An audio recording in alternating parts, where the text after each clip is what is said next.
مشاهدينا برحب فيكم ولقاء جديد بطلع عليكم فيه على شاشة مريم تي في من لقاء وبرنامج جديد لا قلب الوطن. بيسعدني بهالمناسبة استضيف السيدة رفعت جابين خان، زوجة سعادة السفير الهندي في لبنان حاليا، وهو دكتور سهيل أجاز خان.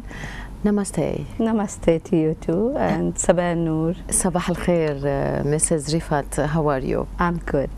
Thank you. How are you? I'm fine, thank you. First, thank you for being with us here in Mariam TV Plateau. It's a great honor to host you and receive you in this very beautiful and shining morning. Bachelor of Engineering in Electronics and Communication from the National Institute of Technology, and you are holder of MBA Technology Management from La Trobe University in Melbourne, and you have already a lot of diplomas, degrees and high certificates. You're actually active in the United Nations in Austria, and a very active member in the society, your society in your own country and wherever you go. Please tell us.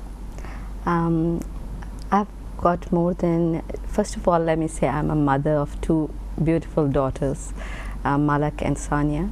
My elder one is now in the university, and the younger one is studying here currently in the American Community School. So I'm a proud mother of two daughters, but in addition to that, I'm also a professional in my own right. I have more than 20 years of a diverse work experience in the field of information technology. I've been an educator, I've worked as a production manager, and also I'm experienced in program management. Amazing. So right now I'm working with the International Atomic Energy Agency as an associate program management officer in the field of information technology. How do you feel at this level and at this high platform that you have reached so far? I think I'm honored, and I think I've been one of the lucky Foreign Service officers' wives who have always been able to work despite the challenges of moving from one place to another. I'm thankful to God for that. And balancing home and career nowadays, it's not easy. You have to excel at your career and prove yourself, and in parallel at the same time you have to love and be a caring woman and mother, definitely. At the same time. How would you do it, and how are you able, or were you able to reach this stage of success? I think if you're determined, you can do anything. You can move the mountains. Definitely. And women have a lot of resilience, a lot of strength. We just have to harness that strength, and we can do wonders both as homemakers as well as professionals in our own right. Absolutely, absolutely. If you're going to go to India today and discover and explore the world of women, what can you tell us first about women in past, old women status versus the current women status of nowadays? Let me tell you one thing, the status of women, but before I say anything, I must clarify that I'm no gender expert, nor do I claim to be one. Whatever I say would be from my own personal experiences and whatever limited knowledge I have about gender issues. It's fair being enough a woman. for us. So I hope it's enough, and that would suffice. Myself, I have seen the status of women changing during my lifetime. I can talk about my mother who wanted to work, but because of a minor hindrance, like my dad saying, no, it's better you give time to children, she did not work.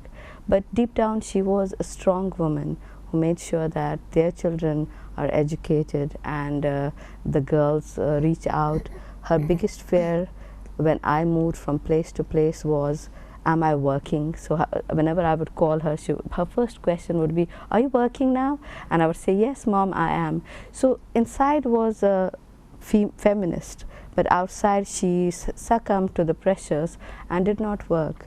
She had this ambition, holding this ambition in her heart. Having that ambition, that spark is important. And I've seen her helping women achieve their goals throughout my lifetime. So it's not important to be working just, it's important to hold those ideals dear. Definitely. You may be helping other women, and that is good enough work in my eyes. Or at least it's a good start. It's a good start, yeah. Absolutely. Exactly. And I can talk about my husband's mother. I'm taking liberty to talk about her. Her name is Miss Salma Naz Parvar Khan. When she was working, her brother was like, no, you cannot go out. If you do, I'll shoot you. I mean, not in literal terms, yes. but it was just figuratively speaking. But she still continued to work. She became an educator in her own right, and one of the famous educators in India, and having been given accolades, the highest honor as an educator, the President's Award. So, but now those are things of the bygone days. Women are free to choose the careers they want simply because the laws and the Constitution assures them that it's protecting them in other terms. Yes. It's protecting them. So they're already protected. So we understand from you that it's already in the laws, built in, and in the Constitution. Absolutely. To give this right to women to move forward and go for education, then for career choosing and excelling. Now let's talk about the ancient time. I'm still talking about the modern era, the evolution during my lifetime. But let's talk about what happened in the ancient times. To old times. The old time, the ancient times. Yes. In the history of India, in the written history of India, women suffered from very severe, debilitating, practices like sati. I hope you know about sati. Can you please explain? Sati is an act of when the husband dies, the woman is supposed to burn herself in the same pyre. We had to prove herself. Yes, to burn herself. Yes. Which was a very inhuman Excuse me, practice. to burn or to prove? To burn. Burn. Yeah. She would join her husband, and sometimes forcefully. These were the ancient time rituals. To kill herself, you mean? To kill herself. So to follow her husband. To follow her she husband. She doesn't want to live anymore. Exactly. Even if she had children to live for. They were inhuman practices, child marriages, dowry issues. There were also practices like female infanticide. And this... why she wants to stop her life at this time? Yes. And it's written in history. What does it represent for India? It's written in history, yes. And these evil practices, including like if a husband dies, woman's husband dies, then she was not allowed to remarry. These ancient barbaric practices were there. But I've not seen any of these in my lifetime. So these practices continued up to the early modern era. And that is when laws were enacted. A lot of social reformers during the British rule talked about it, including men. Raja Ram Mohan Roy, Pandit Ishwar Chandra Vidyasagar, they talked about the rights of women, and such evil barbaric practices were put to an end by enacting laws during the British rule. Some of the laws were like Bengal Sati Act, Hindu Women's Remarriage Act, and also Age of Consent Act, where a woman has to have a certain age before she can give consent for having sexual relationships, otherwise they were taken for granted. So these laws were enacted and really helped ameliorate a lot of social evils. But the implementation of the laws took a long time. Because they were so well rooted in the Indian system. Implementation, putting into execution, and putting then into execution and making sure that those who broke the law were brought to justice. It took a long time, but I can say with great confidence that we have finally routed out those evil barbaric practices. Such barbaric practices, how were they at the end, at an end, or reached an end? Through laws. By the authority? By the government, yes, through the laws.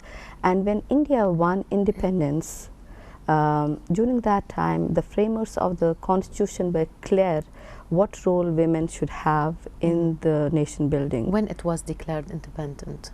In 1947. 1947. So pretty recent, yes. Yes. So we understand that very well, that before 1947, such barbaric and very strong practices and rules were still established. Yes. after being declared independent, we can say that such practices were eliminated, or I would say the work had already started. Some of the acts predate, and they happened during the British rule only. But after independence, women were given more positive rights. This was cutting down on the barbaric activities that happened, predated the independence. But when we got independence, women were given rights, a right to equality, gender equality. And it's enshrined in the Constitution. And how is it going nowadays, talking about gender equality?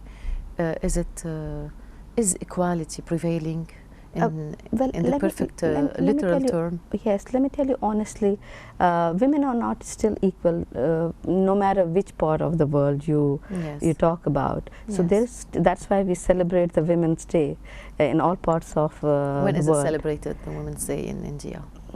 I think it's the same day as everybody else. Yes. So, but we don't have a special day designated for it. But we do have special provisions for it. Like I said, when the new Constitution was drafted, the framers of the Constitution were very clear that women should have equal opportunities. The fundamental rights make sure that there is no discrimination against women. There's equal pay for equal work. They got the universal adult franchise. That means they can vote. And some of the more developed economies, these rights were given much later as compared to India. So India was a young nation, but the role that women would have was very much clear in the framers of the Constitution. And that legacy and those ideals have done a great deal in ameliorating the situation of women and emancipating women in India. Who was on top of this, if you can say, leadership or leading women to such voting rights? I think at that time it was not just the women but also men. The drafter of the Constitution, B.R. Ambedkar, Mahatma Gandhi, Pandit Vijay Lakshmi Pandit, who was the brother. They were pushing for the case of women. They were pushing that. Yes. Amazing. And Anandi Bai, who had taken the graduate degree. There were a lot of women. Women were also part of the national freedom movement struggle. And young Indira Gandhi, who later became the Prime Minister, was also part of the Indian national freedom movement. And when they joined the Indian national freedom movement, freedom from the British rule, that's when they started getting their voice, and they were more visible. And I think later on the laws only helped to emancipate them further. Who is your woman model or type in India, and you would love to follow her and be on her shoes? I think Indira Gandhi is a prime example. In a world dominated by men, she happened to be a woman.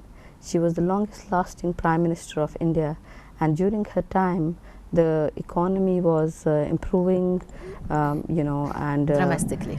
Yes, and also India had a voice, and she contributed a lot to the development of women in India. So I think she's a role model for many women. I think this was a time when many of the Western countries didn't have the women leader of the nation, So I think, yes, she's the prime example. And absolutely, she did this big change in India. Absolutely. Throughout launching empowerment campaigns for women. Exactly. What can you tell us about these campaigns? How often do you find that they are still putting and establishing such empowerment plans and programs for women? I think it's a continuous process. We don't do it in spurts, but as and when things happen, they trigger off certain things and new changes are introduced. A recent initiative by our Honorable Prime Minister Narendra Modi was what we call the Beti Bachao, Beti Padhao initiative, which means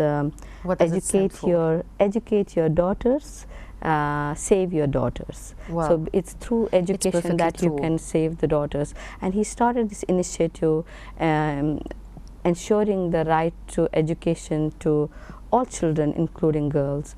And in fact, he started this initiative where he told men, look, you should take pride in giving birth to girls. And teaching he them. posted a picture of himself with a girl child, and then a lot of other men followed suit.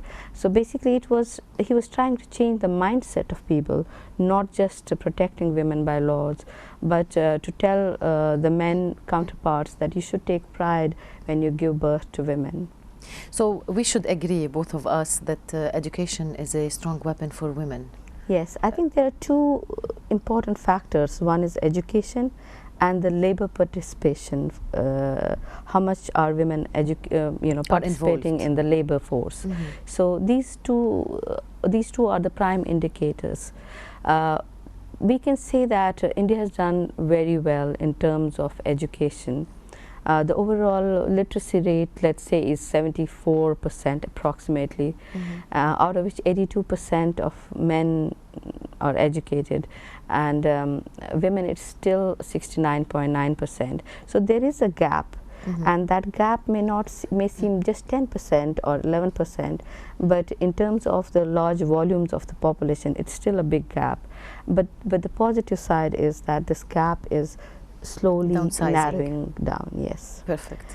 But we have still, I must acknowledge, we have still to do a lot of work in increasing the proportion of women in the labor participation, participating in the labor. Why do you think that we have to increase this getting her more involved, or I think we have to make sure that because this is what happens when women are educated, but when they have children they have to lose jobs, and then going back to, they get de-skilled, Yes. So a lot of initiatives are now taken by the government to reskill the women, and not just by the government but also by the NGOs in India to reskill these women. Or not to eliminate her position. Exactly. Or to her keep status. And recently many positive changes have been, positive laws have been, what we call the positive discrimination in favor of women. So some of the states have introduced 33% reservation for women, so which is quite a lot, in government jobs. So, and also quite the maternity, significant. That's quite a lot, yeah. Yes. So it's assured that they will get minimum, like Madhya Pradesh, that's where my husband belongs to. And also like in the local bodies, which are the grassroots level governing bodies, we call them panchayats. Again, we have 33% reservation across India. So women, a lot of women are actually the heads of the panchayats or the local governing bodies. We call them sarpanchs. Panchayats. Yeah, panchayat. Yes. Yeah, so these are the grassroots level governing bodies at the local level, and we have 33% reservation there. So, and a lot of these sarpanchs are actually doing a very good job and are helping other women or encouraging other women not to drop out and continue with their throughout education. motivation plans and programs, I believe. Yes, and another initiative that that the government has taken for women is to increase the vocational education among women, is supposing so that they can also take care of their families. They can be Definitely. the primary bread earners of their culture. And having said so, a lot of people do migrate to the urban areas, but it's not just the women. It's basically also the men who migrate What's first. the main motto of migration?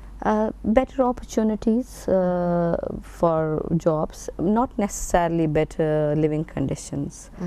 Sometimes they don't have the same facilities as in the villages. So what India is trying to do is to strengthen the rural centers as centers of innovation, as modernizing the agriculture, so that less and less people have to leave the rural areas and migrate to the urban areas, which are already congested, and the living conditions are not necessarily guaranteed to them.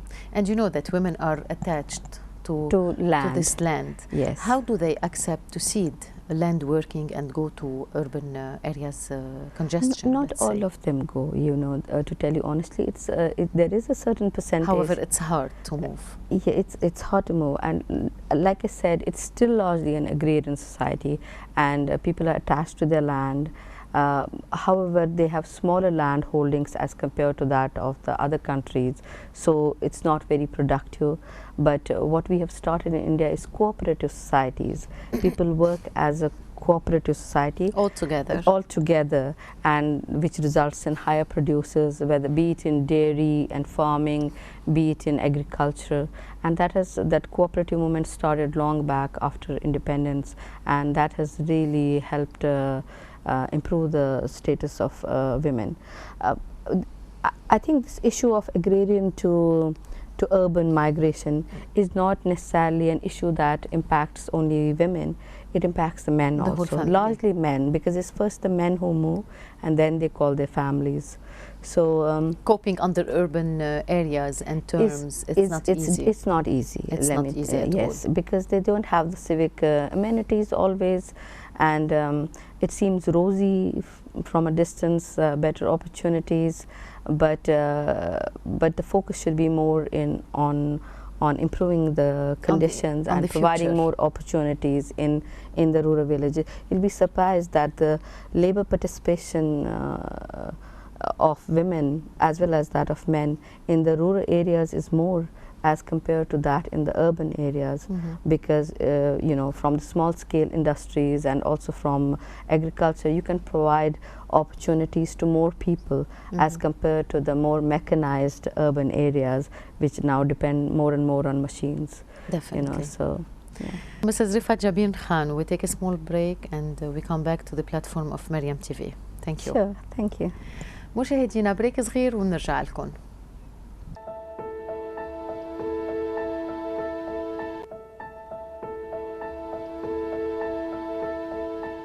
عودة إليكم مشاهدينا من البريك وبرنامج وطن الجديدة من قلب الوطن. بيسعدني بهالمناسبة استضيف السيدة رفعت.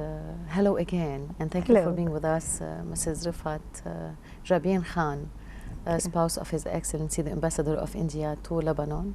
You're most welcome. Thank you. As we are covering today the topic of women, Indian women, active women, rural women, and urban women, in which field these perfect or best tailored status of women are today in India, in which field of specialization, more in vocational training, more in professions of the state, or in education? I think you will find women in all walks of life working shoulder to shoulder with men. You'll find women parliamentarians. Women have occupied high offices like that of the Prime Minister of India, the President of India, and also the Speaker of the House. Wow. At the moment there are almost 78 women parliamentarians, out of which 6 are in the cabinet. They are cabinet ministers. In the current time? Currently. Wow. And this is the highest number so far. So we have 78, and these were women who were directly elected by the people to the lower house of the parliament, which is the important house of the parliament. Which means it is a very important house of the parliament. Yes, this is where all the laws are. by women, we can say that. Yeah, so it's still a lot of work in progress, and they have come on their own merit. They have been elected. There are no reservation, and I think this time almost 8,000 candidates have excelled. Fought elections, out of which I think 700 were women, out of which 78 got selected. So wow. A lot of more and more women are coming to the fore, and you will already be aware that our current finance minister, Ms. Nirmala Sitharaman, is a woman, and she is holding 2 portfolios. This is important awesome. Portfolios. Wow. The economy of the nation is on her shoulders at the moment. And Ms. Indira Gandhi, like I said earlier, she has been Prime Minister for 15 years. Ms. Pratibha Patil was the President, which is the highest office that anyone can hold in India. The Speaker of the House was Ms. Samrita Mahajan. So we are there in all walks of life. Indian-born astronauts have gone to space. Sunita Williams, wow. Kalpana Chawla, the head of the the Chief Technology Officer. What's about aviation? I'm curious to know. Pardon? What's about aviation? I'm curious to know. Yes, also in aviation industry, I mean, women are in all three armed forces, all three wings of the armed forces. Before they could not fly fighter jets, but recently now that is also allowed, you know. So they are in army, they are in navy, they are in different capacities, in air force. So they're in all walks of life. They're in science Almost and technology. Everywhere. The recent moon mission to Chandrayaan-2 mission, Mars orbiter mission sorry, not the Mars, the moon mission to mission. It was headed by a woman director. Wow. So, and you'll find a lot. She must be lucky, and her parents and for her family must be proud of her. The whole nation is proud that wow. women are occupying such important positions, not just in India, but also globally. The head of many important banks in India are actually women. Also the standing on highest platforms. Highest platforms, yeah. Yes. So of course we have to work on the numbers, but the Constitution guarantees them. So if you strive, you seek, you will find. Definitely. You know, so and you said on their own merits. And they're there on their own merits. What do you mean by own merits? How long did it take these women to excel, to find themselves, and to balance their lives? Because as we know, they are moms at the same time. Absolutely. In parallel. Balancing home and career, or balancing career success and family raising, it's not easy. Absolutely. How did they do? I can give you an example of Smriti Irani. She's a mother of young children, yes. Yet she is campaigning. You see her campaigning during the elections throughout like any man, and their children are doing good. So yes. It's not easy, but like I said, if you have the determination, and if you provide the right infrastructure for yourself, and the society is supporting you, you can definitely. Reach any limits, you know. Definitely. And the fact that they have been able to achieve what they are is an indicator that yes, the opportunities are there. You just have to be strong enough to reach out to these opportunities. Definitely. Yes. If you want to go back to history again, and until current dates, we have no idea, or personally I don't know about pre-arranged marriage in India. What can you tell us, please? Pre-arranged marriages is a norm in India. You have to understand that marriages in India are not just marriages between the boy and the girl.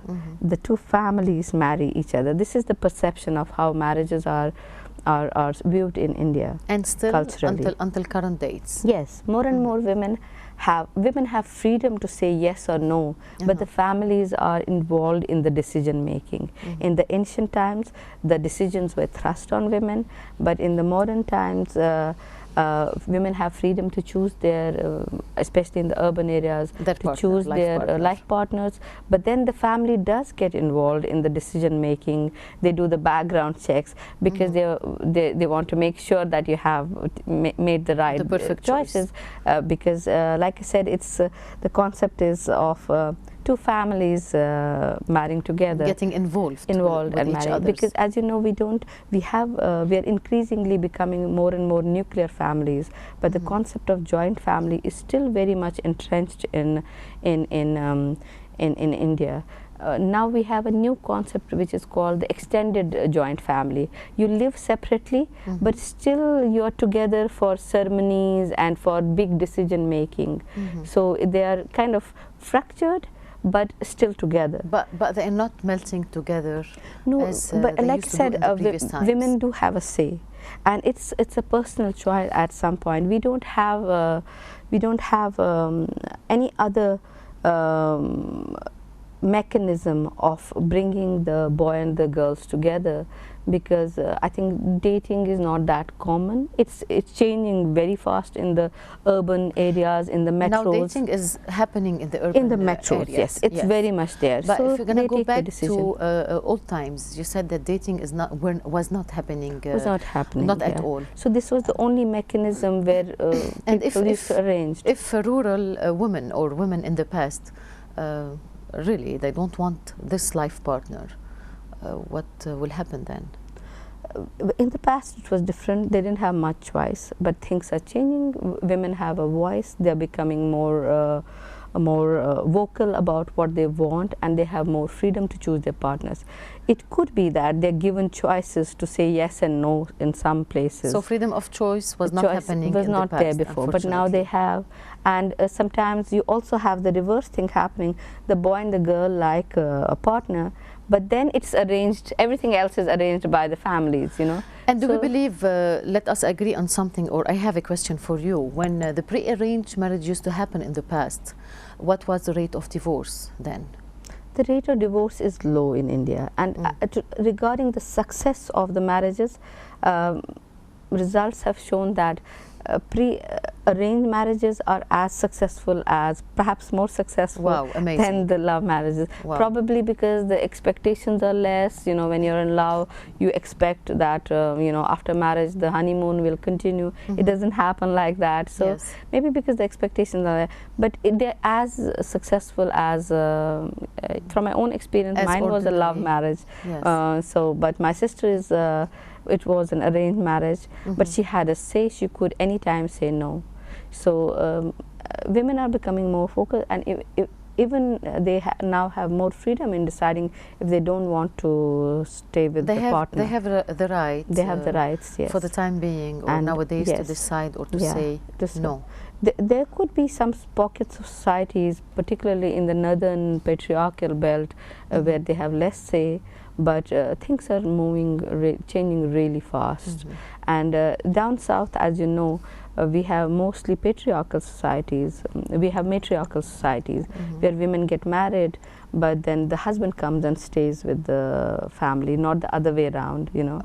So we have all kinds of things all over India, but on the positive side, women are getting, having a say in who they marry. Do you think today, nowadays, what we are currently living in India, women's rejection for pre-arranged marriage is just a type or another type of redirecting or redirection of their lives, their freedom, their personal life, and their future decision? I think everyone should have, I personally believe everyone should have a right to say yes or no to a partner, or choose their own partner, and we are moving in that direction. And it may not be true in all areas of India, but the situation is changing very fast with better education. So it's not a big deal if they reject or if they say no? No, it's not a big deal. It's not a bad behavior or attitude as regards it's largely now grandparents. No, I think things are changing very fast, especially in the urban areas and also in the rural areas. Women take a dive wherever they want to go, you know. So things are changing fast. Of course, like I said, I must admit that there are some pockets where it's still largely they don't have the freedom to choose their partners, but with better education and better life conditions, better participation of women in the workforce, when they have the financial freedom, will further emancipate women, and they can make their own choices. I can imagine. If they are economically free, they can choose their own partners, you know. Women standing on high platforms, high international and worldwide platforms, like in the United Nations, NGOs, and other organizations. What can you tell us, please? I think a large number of women are representing India in different international organizations. We have Lakshmi Puri, for example, who is the Assistant Secretary General in the UN Women, the intergovernmental support and strategic planning, especially for gender-related issues. We have Anita, Miss Anita Bhatia, who is the Deputy Executive Director in UN Women. We have Miss Brilliant Preeti names. Saran. They are foreign service. In fact, some of them have moved from foreign service to, or the Indian civil services to the UN in different positions. Miss Preeti Saran has recently joined a UN committee on economic, social and cultural rights, and they are speaking about the rights of women in different international platforms. Priyanka Chopra is the UNICEF ambassador. You know, she's one of the famous actresses who has won fame not just at the national level, but also at the international level. So, and we also have Miss Anshula Kant, who has recently been appointed as the managing director as well as the chief financial officer for the World Bank. Yeah, absolutely. I think it's sheer work, and they are there because of their own merit and hard work. In the private sector, I'm sure you must have heard of Miss Indira Nui, who was the CEO of PepsiCo globally. Wow. And during her time, the country doubled and tripled their revenues. Fantastically and domestically awesome. Wow. Yeah, and we should greet her from this platform, from Mariam TV platform. Yes. Really, really. And she's still active, though she is retired now. She's still active. Miss Padma Shri Kant, she is the Chief Technology Officer of Cisco Systems. So, wow. Like I said, Sunita Williams and Kalpana Chawla were Indian-born astronauts who made it to space. Kalpana Chawla unfortunately died in one of the space missions because it exploded. The rocket exploded at takeoff, and we are so sorry for her. Second trip. May she rest in but peace. Like I said, they've given up their lives for science and exploration. You know, and a lot of women have Indian women actually are doing better in sports at the international level than Indian men. They have won many medals. Recently, PV Sandhu, she won the World Championship in badminton. Wow. Karman Maleshwari won the nation, the Indian nation must be very and highly proud of them. Yes, absolutely. Yes, wow. Every time they win a gold medal or a silver medal in Olympics or Asiad or Commonwealth Games, the whole nation is so proud, because not just because they are winning a medal for India, but also because they are paving way for and encouraging other women to join and excel in international fora.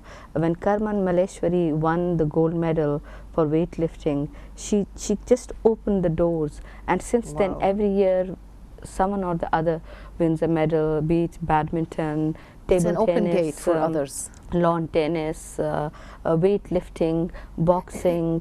I'm sure you must have heard of Mary Kom, who won a bronze medal in Olympics, and her life story was not easy. Like, she was pregnant, she had children, she lost weight and energy, she came back and won a medal.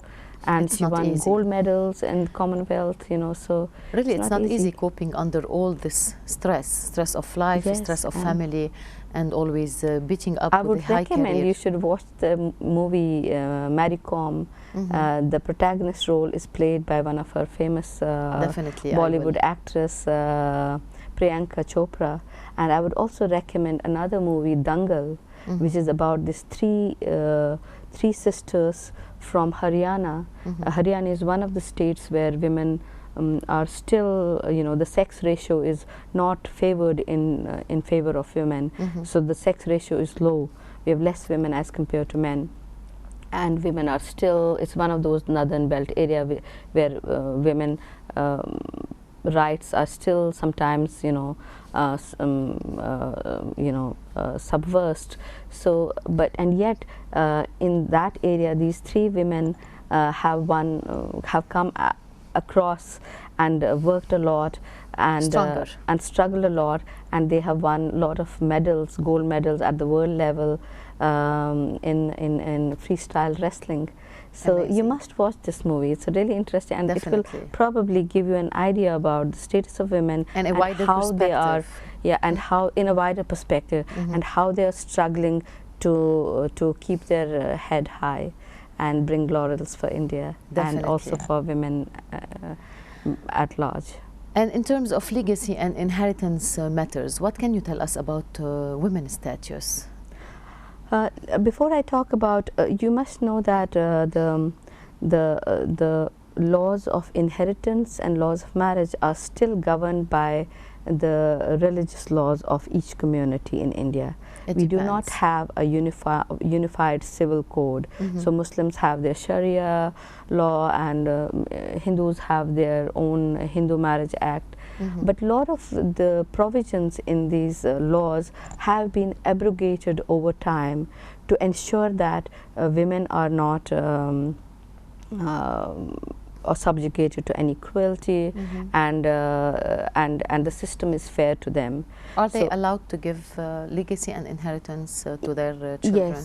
Yes, absolutely. According to the changes in the Hindu Marriage Act, women can now give their property to any child. They can write a will and do whatever they want. The only issue is regarding the inheritance of the grandparents, whether it will go to the so the fathers will give it. Yeah, in the Hindu Marriage Act, it used to go to the son, but with the changes in the law now, it's equally split among women and children. For the Muslims, there's the Sharia law, but despite the fact that there are laws which are different for each community, the civil law and the criminal law of India ensures that these laws are implemented well, and it gives guarantee to the women that they will not be subjugated to any unfair practices. Any tax that is unfair.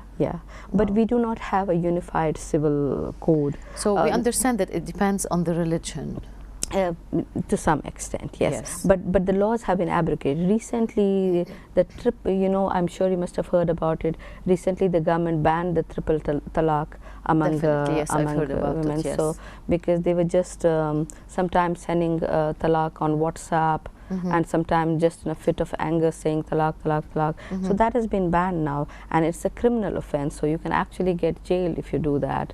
So similarly, among the Hindus, if you marry twice without divorcing, you can go to jail. So like if a man marries again, so these things have been changes have been introduced so that there are no unfair practices, or the law is not unfair to women.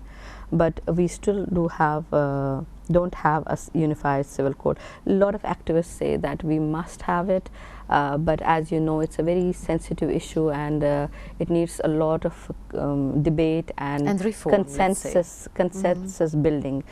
India is a democracy. We cannot just force ideas on people. So a lot of time is required for building things to be interpreted and examined, and the implication. Thank you for being with us today in Mariam TV platform. Again, it's a great pleasure and honor to host you. Thank you. What's your message first to women in India, second to women all over the world? I would say that we're not quite there yet. I'm talking about all the women, whether it's women in India or in the West or in the East or in the Far East, The camera is yours. There. The lens of the camera is yours. We're not quite there yet, but we will strive, we will seek, and we'll find our place and equal rights and equal freedom. We will reclaim the nights and be free and safe in future. We need to work for it, and we need to support each other. Thank you. Raising the umbrellas of women empowerment is still on. Exactly. And once we reach a position of comfort, we should always think of contributing and holding hand for other women who have not had similar opportunities. Not our comfort zone. the comfort zone of our children to be proud of us. Exactly. And say thank you, Mama, for what you have achieved for us. Exactly. Do we agree on this? Absolutely. Mrs. Rifat Jameen Khan, I highly greet you from this plateau of Maryam TV. I highly greet your husband, His Excellency, the Ambassador of India to Lebanon, your lovely children, and I highly greet the nation of India. Thank you for being with us again. Thank you. Thank you. It's been a great pleasure and honor that you invited me here to your esteemed studios, and I hope I have been able to shed some light on the status of women in India. Definitely you did, and thank you again. Thank you. مشاهدينا نحن وياكم لليوم لقائنا من قلب الوطن خلص، حتى لقاءات أخرى بودعكم أنا جويل والله معكم.